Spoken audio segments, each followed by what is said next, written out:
السلام عليكم ورحمة الله وبركاته إخواني الكرام. أول إشي بعتذر إني طولت عليكم فترة يعني لحد ما هيني هون بدي أرجع إن شاء الله. أبدأ من جديد، أكملكم سلسلة الدروس اللي بدينا فيها. وعدتكم في درس سابق إلي إنه حعملكم قطعة البي أو إي، القطعة اللي بيشتغل عليها الأجهزة عن طريق كابل الإنترنت، وشرحت لكم آلية عملها. لحظة، أجيب واحدة وأجيكم إياها برضو. هذه القطعة اللي شرحت لكم إياها في شرح سابق إلي، ححط لكم إن شاء الله رابط الشرح السابق إلي في الفيديو هذا. وإن شاء الله اليوم حشرح لكم كيف تعملوا زيها أنتم في البيت. طبعا عشان تعملوا زيها حتلزمكم قطعة زي هذه.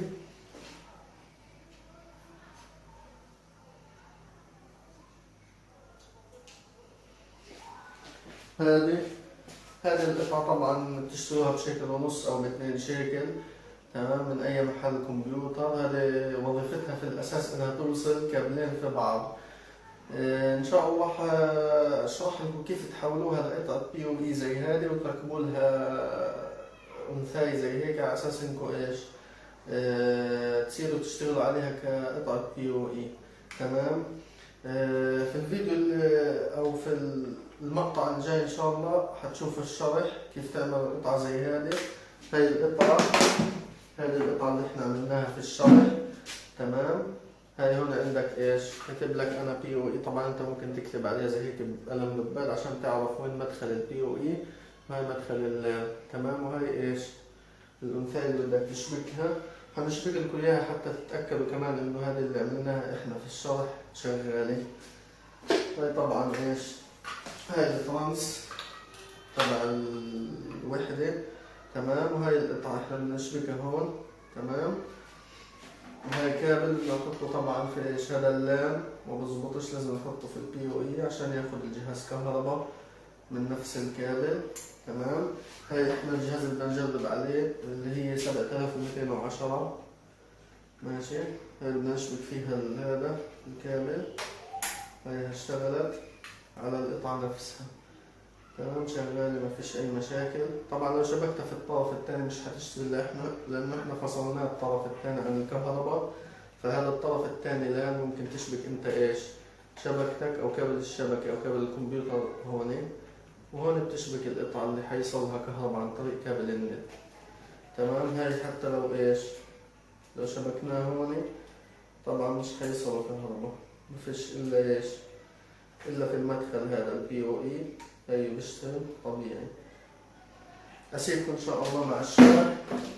إن شاء الله الشرح بيعجبكم. إن شاء الله بتمنى منكم تشاركوا الفيديو حتى يستفيد أكبر عدد ممكن من الناس. بارك الله فيكم. حنتعلم اليوم إن شاء الله كيف بدنا نعمل قطعة البي او اي اللي زي هذه.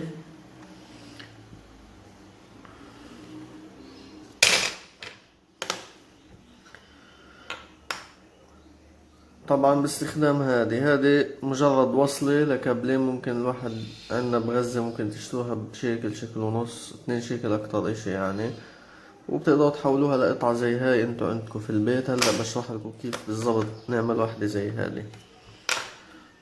هنحتاج طبعا اليوم هنحتاج اليوم طبعا هذا سلك، مجرد سلك، وهذه. وطبعا بدنا نحتاج القطعة هذه، ممكن تجيبها من اي قطعة خربانة عندك في البيت او اشي. اول اشي بدنا نفك هذه. تمام. هوقف الفيديو قبل ما افكها انا. ممكن انك تفكها بمكوى لحام او هوت، اذا اللي عنده هوت اسهل له يعني. فكينا هذه طبعا هاي مكانها. تمام. فكيناها من الراوتر. بدنا نركبها على هذه ونحول هذه لقطعة نفس هذه بي او اي، مدخل البي او اي ومدخل لللان. تمام. طبعا المطلوب عندنا هون ايش اللونين اللي هن البني والازرق، ولازم تحفظوا انه البني سالب والازرق موجب. في قطع البي او اي هذه او بالاخص تاعت التيبي لينك البني سالب والازرق موجب للي بده يعمل زيها. تمام. المهم هلا احنا بدنا نعرف وين البني هون ماشي ووين ايش الازرق. بنروح بنحط عليها هذه. تمام هيك هي بتدخل هذه هيك في القطعة لما تكون راكبة هون. فاحنا بدنا نحط الأرجية هيك عشان نستخرج البني والأزرق. أول طبعا اتنين هدول هيهن بني وبني أبيض هون، حنقص أول اتنين من هون. بعد البني أبيض بيجي أخضر بنسيب واحد، بعد الأخضر بيجي أزرق، أزرق أبيض، هدول حنقصهم برضو. يعني حنقص أول اتنين، تالت واحد نسيبه، الاتنين اللي بعده حنقصهم إن شاء الله ونطلعهن. نرجع للشرح. بحب أنوه لنقطة مهمة. هذه القطعة أنا حاولت فيها بتغلب شوي. في هي نوعين من القطعة هذه اللي بتوصل كابلين في بعض. في نوع بالشكل هذا مصبوب صب بلاستيك، هذا بغلب لأنك بدك تطلع سلكين زي هيك زي ما قلنا، بدك تفصل سلكين. هون في سلك بدك تسيبه، بدك تطلع الاثنين اللي بعده، هذا حيكون غلبة كبيرة عليكم. عرفت؟ في عنا هون قطعة هذه سهلة جدا. طبعا انت ممكن لما تروح للتاجر تشتري منه تفتحها وتشوفها، اذا زي هذه خدها، هذه حتسهل عليك العملية لانه الاسلاك هيها مصفوفة، ممكن انت تطلع منها. تمام. هاي مثلا اول سلكين، خلينا نقول مثلا فرضا جبنا هذه حطيناها زي هيك وطلعنا، عفوا زي هيك وطلعنا. هاي اول واحد، اول اتنين هون البني والبني ابيض، احنا هدول مطلوبين. ممكن انت تروح تعمل زي هيك، هوبا هاي طلعوا معك. بتقصن طبعا من هون وبتلحمهن، بتشتغل الشغل اللي حنورجيكم اياه هلا. تمام. هاي عندك ايش، احنا قلنا بدنا البني والبني ابيض، بنسيب او اللي بعدهن اللي هو الاخضر. بعدها ايش بنروح للازرق، والازرق ابيض اللي هو ايش، هدول اتنين، هذا هن. تمام.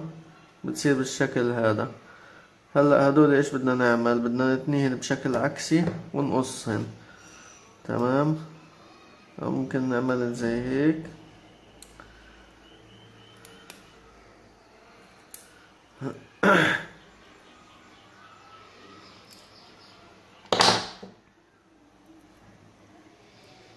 نقص من هون.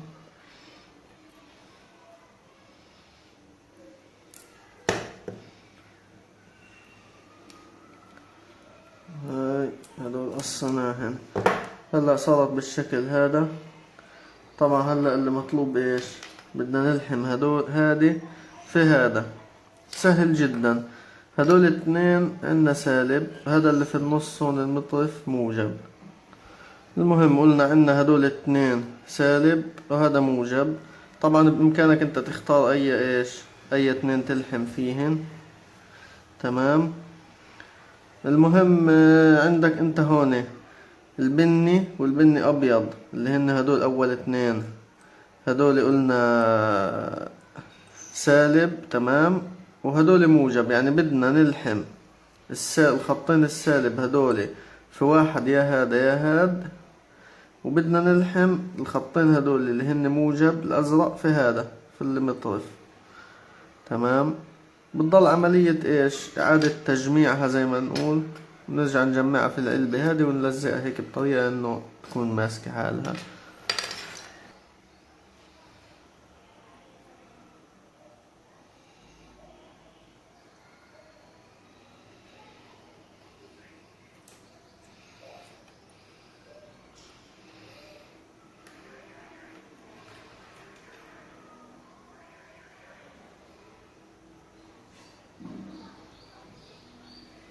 ما في عنا هي في البيت تبع القطعة نفسه، في هون فتحة ممكن نطلع السلك هذا منها بعد ما لحمناه. انا بفضل الافضل انه نحط عازل عشان لو هدول السلكين نزلوا شوي ما يصيرش في عنا شرط.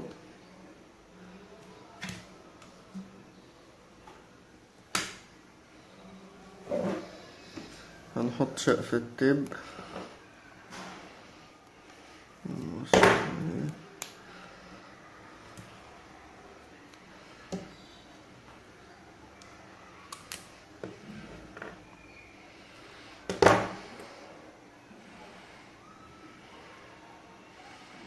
هذه ممكن تقضي الغرض.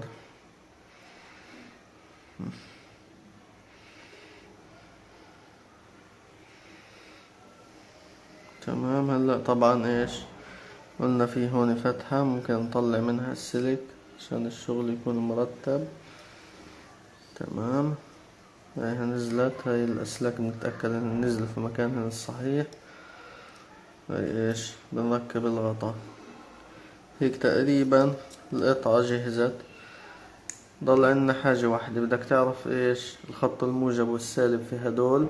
طبعا أنت بتشوف أي واحد، بتفتحها وتشوف فيهن. أول واحد اللي هو على الشمال هذا البني، والبني أبيض قلنا، اللي هن حيطلعوا عنا سالب. تمام. خلص حددنا، احنا بنرجع ايش بنركبها.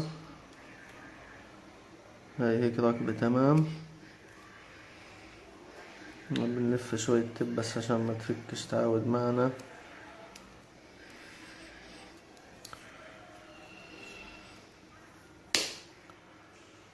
تمام. هلا بدنا ايش نختار شكل هادي او كيف بدنا نحطها. ممكن تحطها باي طريقة انت حاببها، ممكن تلزقها هيك او هيك. تمام. تلحم فيها ايش الطرفين هدول حسب قلنا الموجب هذا، هدول الطرفين اي واحد فيهم سالب. طبعا انا جهزت ايش قطعت السلك، جهزته اني الحمها بالشكل هذا. تمام. هيك خلينا نلحمها نشوف ايش بده يطلع معنا.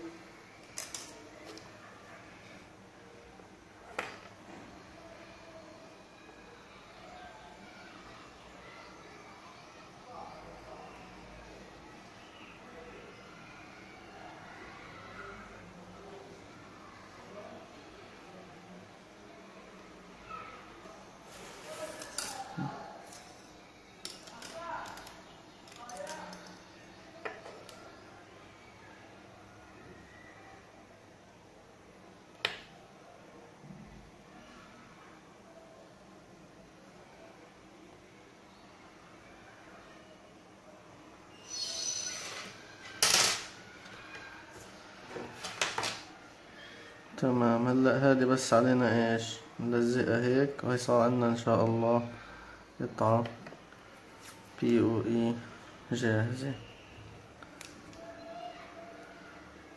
هذا للناس اللي حابة تعملها، ان شاء الله اكون فدتكم. تمام. بتمنى تعملوا مشاركة للفيديو،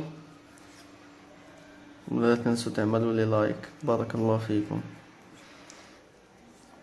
هاي قطعة POE. شكرا كثير. إن أعجبك الفيديو لا تنسى الإعجاب والاشتراك في القناة.